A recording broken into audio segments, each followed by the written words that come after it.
What up, family? Welcome to the channel. Make sure to hit that subscribe and like button if you haven't already, and if you are a subscriber, thank you very much. I hope you enjoy the video and stay tuned for some of the most unbiased boxing content on the platform. So let's get down to business. On this video, we'll be discussing Canelo's plan to potentially fight 4 times in a year, Caleb Plant's reasoning behind his latest string of relatively safe fights he has had, and things will definitely get spicy in the Jermall Charlo segment, so make sure to check that out. Starting off with some good news for all of the Canelo fans out there. He does look to be fighting 4 times this year, including of course the Anthony fight later on in the month and the Billy Joe Saunders unification sometime in May, most likely on May 8th. There is still potentially 2 other fight dates on top of those, and it looks to be for the months of September and December later on in the year. It'd definitely be incredible if Canelo is able to become an undisputed champion in a 1-year time span. Back to his intended activity in the ring, I think it's awesome because not only is a fighter many deem as pound for pound #1, staying active and setting a proper example for the rest of the boxing world, but the potential interest he could bring to fighters on his undercards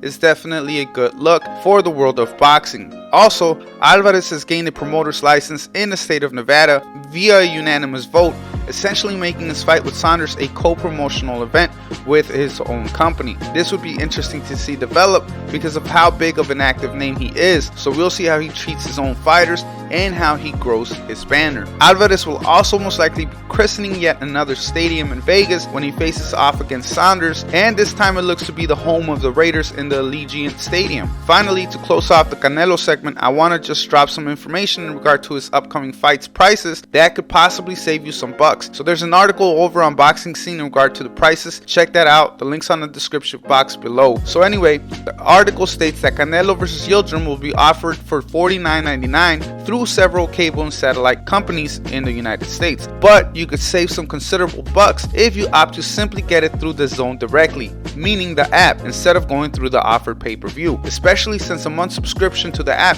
only costs you $19.99, and apparently if you decide to buy just a month subscription for the fight, it should carry over until April without any additional cost. So there you have it.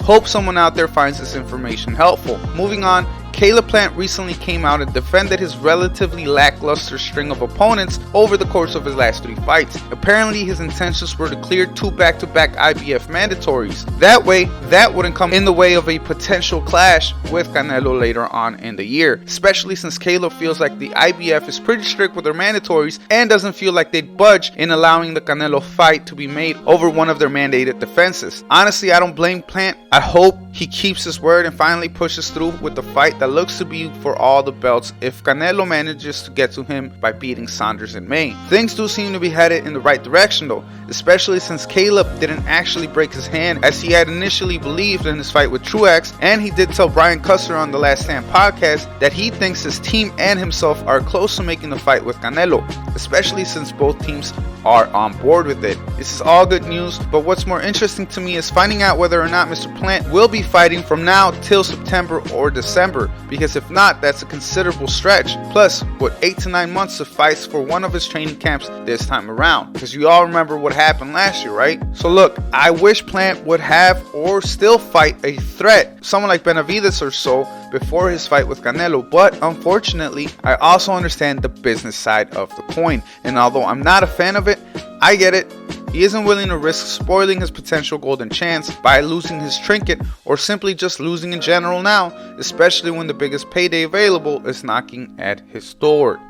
Lastly, we will talk about the whole Charlo backpedaling and apparent disinterest in a fight with Benavidez. So in a recent video on his social media, Jermall was asking his fans what fights they would like to see him in next, and he made one thing abundantly clear before beginning to read suggestions, that he wasn't facing Benavidez because he, being Charlo, isn't a super middleweight fighter himself, which doesn't make sense because not long ago he was just talking about jumping up in weight for Canelo, and hell, he even said he'd go after Benavidez himself and knock him out, but now all of a sudden he isn't a super middleweight fighter. Honestly, this is the crap that gets me irritated. Guys like Charlo and a slew of other fighters are over here huffing and puffing all day, talking about how ready they are to knock each other out, but before a contract gets printed, signed and delivered, they opt to either make excuses to go a different route or end up fighting someone else who no one even cares for or asks for that fight in the first place. Meanwhile, us, the fans, are stuck twiddling our thumbs and crossing our fingers so that the actual fight we want gets made. Seriously, all this false bravado is odd. Like, how you go from claiming to be able to knock someone out to saying you won't fight anyone younger than 25, and the guy you were talking about knocking out is younger than 25. Then you claim that going forward you'd only step in the ring against fighters whom have been vaccinated for COVID already, and now this, that you're not a super middleweight, so you won't be fighting Benavidez. So if that's the freaking case, he wouldn't be fighting Canelo neither, right? Because if he is willing to jump for Canelo and not for Benavidez, what does that sound like?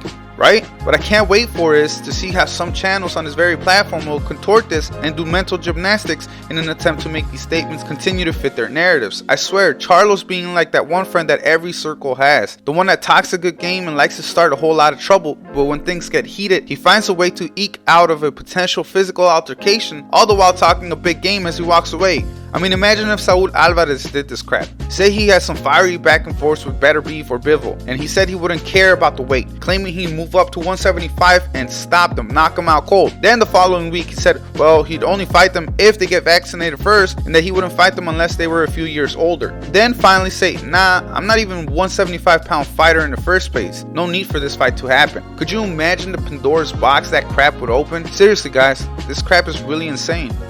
Either way, that's the latest thing going on right now with the most prominent names at super middleweight and for Jermall Charlo's sake at 160. So let me know what you guys think. Are you guys excited to see Canelo in the ring potentially 4 times this year? How do you feel about him trying to completely unify the division in a 1 year's time span? What about Caleb Plant? Do you guys agree with him defending his golden ticket the way he has been lately? Lastly, what about Charlo? Let me know and be honest, is he ducking all the smoke now? Anyway, thanks for tuning in guys. I hope you've enjoyed the video and I appreciate your time. Make sure to hit that like and subscribe button and stay tuned for a lot more unbiased boxing content to come. This is Shay, like always, at King Me Boxing, signing out.